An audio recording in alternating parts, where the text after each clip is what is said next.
Informasi lain, Saudara, Presiden Joko Widodo resmi melantik kepala dan wakil kepala otorita ibu kota negara.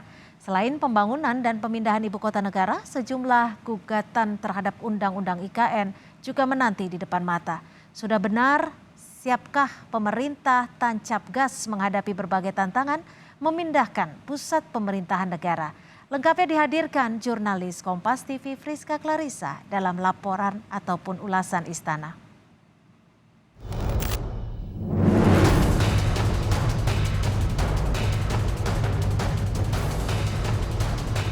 Demi Allah saya bersumpah akan memenuhi kewajiban saya sebagai kepala dan wakil kepala otorita Ibu Kota Nusantara.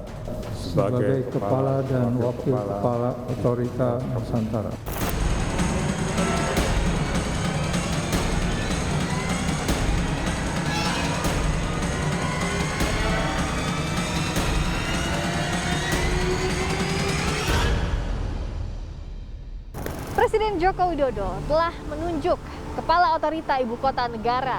Namun, kerja menyiapkan IKN Nusantara diiringi gugatan sejumlah pihak terhadap Undang-Undang Ibu Kota Negara. Lalu apa langkah yang telah disiapkan pemerintah? Lengkapnya dalam ulasan Istana bersama saya, Friska Clarissa. Presiden Joko Widodo resmi melantik Kepala dan Wakil Kepala Otorita Ibu Kota Negara. Sesuai kehendak Presiden sejak awal, kalangan non-parpol jadi sosok pilihan. Mantan Wakil Menteri Perhubungan di era Presiden SBY, Bambang Susantono jadi Kepala Otorita IKN.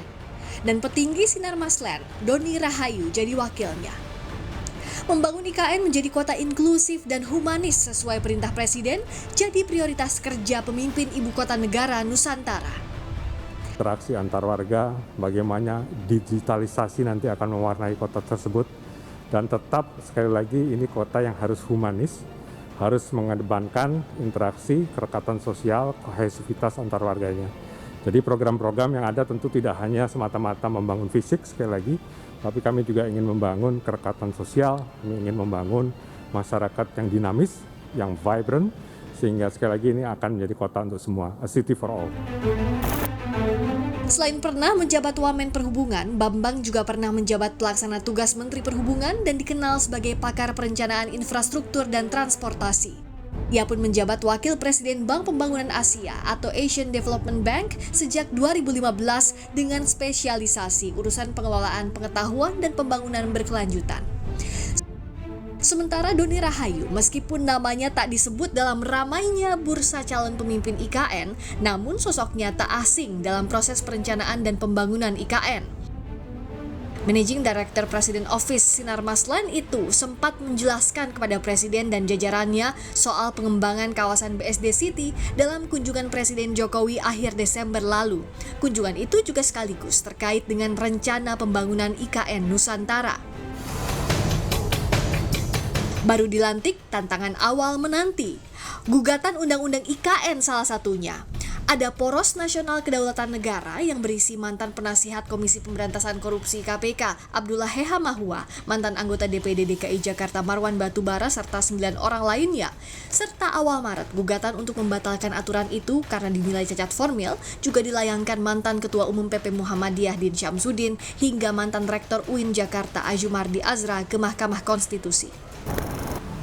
Kalau dari sisi Presiden Jokowi, pemindahan ibu kota negara harus terlaksana. Soal penunjukan kepala otorita IKN yang baru misalnya, sejak pekan lalu sejumlah sumber di istana sudah menyebutkan bahwa pekan inilah Presiden akan melantik kepala otorita yang baru lebih cepat daripada waktu yang diamanatkan undang-undang, yakni pada April mendatang. Selain itu, terlepas dari segala polemik yang terjadi, Presiden Joko Widodo pun sudah mengingatkan jajarannya di pemerintahan maupun TNI Polri agar tegak lurus terhadap tujuan itu. Rencana detailnya pun sudah tertuang dalam buku Saku Pembangunan IKN periode 2020 hingga 2024 menjadi tahap awal pemindahan ibu kota negara Nusantara dengan pembangunan sejumlah infrastruktur utama seperti Istana Kepresidenan, Gedung MPR, DPR, serta pembangunan perumahan di area utama IKN. Juga pembangunan infrastruktur utama lainnya, yakni ketersediaan air dan energi. Target Presiden Jokowi pindah ke IKN dimulai 16 Agustus 2024, bahkan sebelum itu, agar pada saat peringatan Hari Kemerdekaan Republik Indonesia tahun 2024, 17 Agustus, bisa dilaksanakan di ibu kota negara yang baru. Investasi ibu kota negara semakin gencar disiapkan pemerintah. Selasa lalu, Presiden Jokowi membahas digitalisasi ibu kota negara dengan mantan Perdana Menteri Inggris Tony Blair di Istana Bogor, Jawa Barat. Blair yang juga utusan khusus pemerintah Inggris untuk Timur Tengah banyak memberikan masukan kepada Presiden Jokowi. Sebelumnya, Menko Maritim dan Investasi Luhut Binsar Panjaitan juga bertemu Pangeran Muhammad bin Salman di Arab Saudi. Menko Luhut memastikan Arab Saudi tertarik berinvestasi dalam pembangunan ibu kota negara. Berbagai proyek yang ingin Crown Prince Muhammad bin Salman untuk kita kerjasamakan, yaitu termasuk tadi ibu kota, termasuk suplai crude oil ke Indonesia untuk nanti petrochemical kita. Presiden sudah memutuskan tadi membentuk seperti task force untuk itu.